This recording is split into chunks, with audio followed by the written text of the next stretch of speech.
Gary Leonard here again. Today I'm here with Jeremy Cheung of the Performance Fix in Seattle, Washington. Jeremy, we're going to talk a little bit today about your facility, how you got it set up or why you got it set up, what type of people you cater to, what gets them in and what keeps them in. How's that? Excellent. So why don't we start with, tell me a little bit about your facility, when you started. So the facility is coming up on 3 years old in November. I had a very similar setup in the Bay Area when I was still living down there. And sort of what I do here, what I call small group personal training, was sort of my solution to people wanting to get closer and more detailed coaching and instruction, but sometimes with one-on-one, it was very cost prohibitive. So it allowed me to work with people in a much more close fashion with the coaching, form, technique, safety, all that sort of stuff, but done in a way in a group environment that brought that cost down quite a bit. So, so that's one thing I do, and then I also offer just a little bit more of a traditional boot camp style class. We call it our afternoon delight class. So it's a quick 30-minute workout. You can insert whatever jokes you want in there. I'm just thinking about the song, you know? Okay, we won't go there. Yeah, but that was a little bit more traditional. I keep the group sizes small, so even for my traditional boot camp class, it maxes out at 10 people. And again, that allows myself and my other coaches to always be on the lookout for form and technique, to always make sure that people are doing things as safely as possible. So you have trainers that come in here and train individually, and they work with you, and it's kind of like not a partnership, but kind of a semi-partnership. They have memberships and they come in and train people. So the trainers that come in here are independent contractors. So they will bring in their own private clients. They're not affiliated with the Performance Fix at all. So they may be here while they may be running classes, but they are kind of running their own show, individual and separate of the studio itself. My people that are come here are all based on membership levels. So they just come in, they sign up. There's month-to-month only, no long-term, so nobody's locked into anything long-term. And then, you know, sort of the standard 30-day cancellation.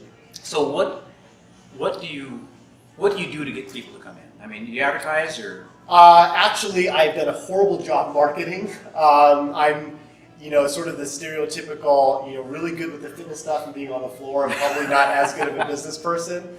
I think what makes what we do unique is that it caters to people's individual fitness goals, not a one-size-fits-all. So when you come into a large boot camp style class, you're doing what everybody's doing. Doesn't matter what your experience level is. Doesn't matter what type of injuries you may or may not have. You just are moving along with you and 40 other people to one instructor. In here, in the small group personal training, class sizes are limited to only 8 people. If it doesn't sell out, maybe there's only 5 people in the class. Everybody, though, everybody has a roadmap, so they have their own program design that I draft for them. And I teach them how to do it, or my other coaches here. And then we just make sure that they're executing with good form and technique. So it is their individual workout. We keep them safe. They get that, you know, proper coaching. And if it's a 1-to-2, 1-to-3 coaching ratio, you're almost getting a one-on-one, but you're still paying the lower group rate. You touched on a common thread with the individual type plan. Yes. And it's like a serious individual type plan versus the cookie cutter, oh, this is a plan just for you, bam, here's a plan just for you, and it's all the same. So, would you say that's one of the things that keeps people coming back as well? I hope so. You know, everybody fills out a fitness goals sheet. So they tell me sort of what they are looking to achieve. They tell me any injury history. They tell me just level of experience. You know, is it somebody that's coming into the studio that's had 25 years worth of being in the gym and just comfortable being here? Or is it somebody that has really never been in the studio or never worked out at all? So I take a look at that sheet, and every single time I sit there and I draft up a new program design for them, I look at what their goals are, and I make sure the protocols are specific to the goals, injury history. So if they have a bad wrist, for instance, you know, I move around it, you know, to make sure that we aren't exacerbating a problem and making it worse. You know, so it still allows them to complete the workout, but not in a way that is making them uncomfortable or, you know, in a pain setting for them. Excellent. So now, recently I've been focusing on reasons people come in, and people come in for their own reasons, and that's a pretty wide array. Yeah.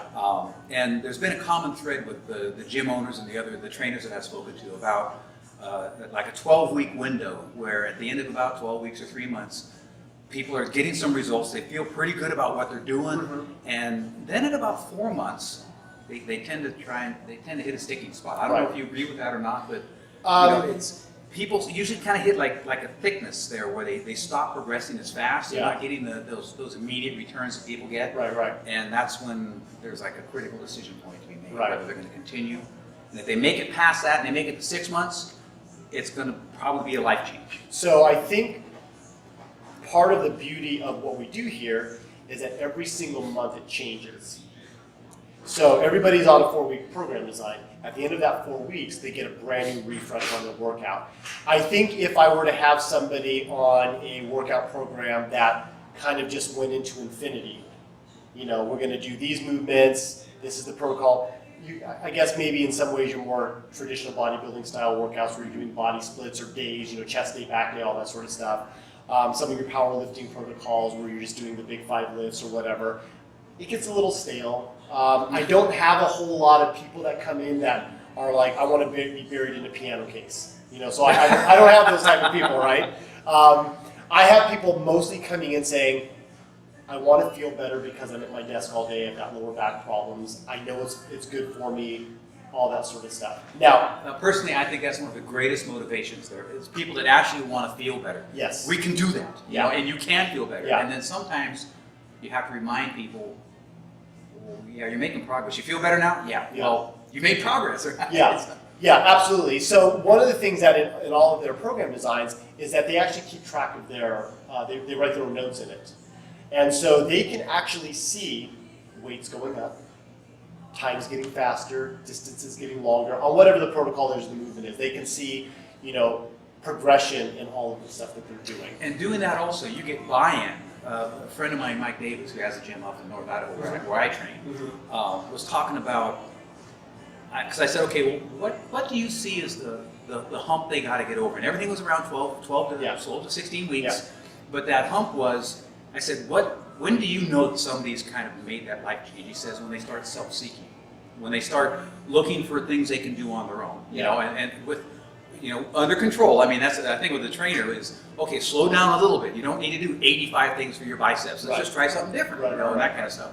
But he said when they start self-seeking and looking for more, or different things to do, that's when they're starting to take buy-ins. And you're kind of getting them their buy-in by having them actually write notes down and encouraging that. Okay, Exactly. I encourage you to write down notes on how you're feeling and what you're doing. Right. And I also think that the refreshes every couple of weeks, it prevents any aspect of it getting stale for them.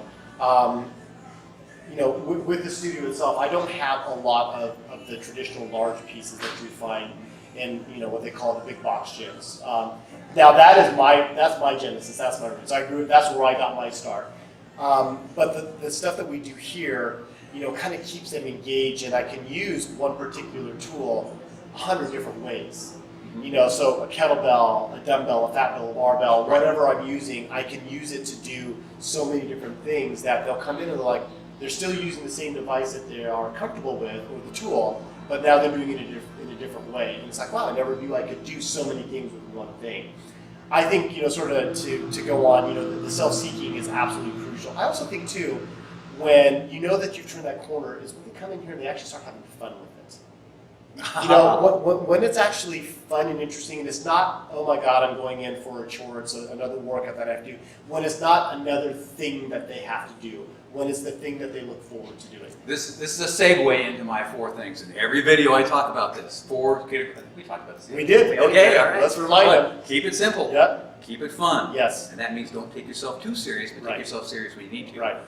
Be persistent and be patient. Excellent. Right? I love it. Jeremy, thank you very much. I appreciate it. Yeah, my pleasure.